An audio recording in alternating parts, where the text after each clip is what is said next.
আসসালামু আলাইকুম। আজকে একটা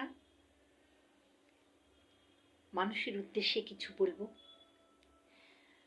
কখনো সমাজের মানুষের উপহাস, ট্যাক্সিং মাইন্ডে নিয়ে চলবেন না, দিন কাটাবেন না।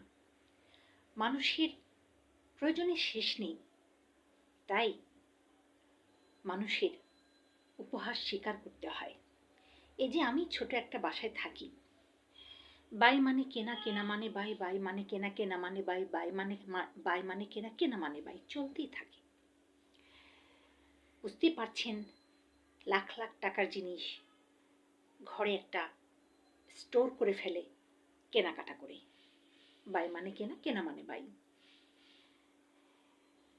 সুতরাং মানুষ উপহাস এবং ট্যাক্সিংয়ের শিকার হয়, শেষ হয় না। বাসা ছাড়বো আমি, তখনও এই একই অবস্থা হবে।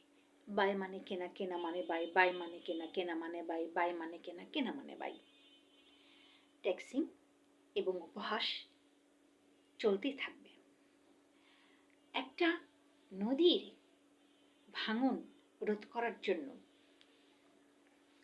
বাঁধ দেওয়া যায়।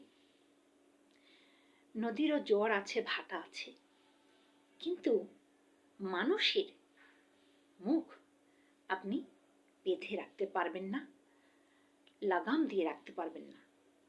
সুতরাং থাকতে সময় আপনি হুঁশিয়ার হয়ে যান।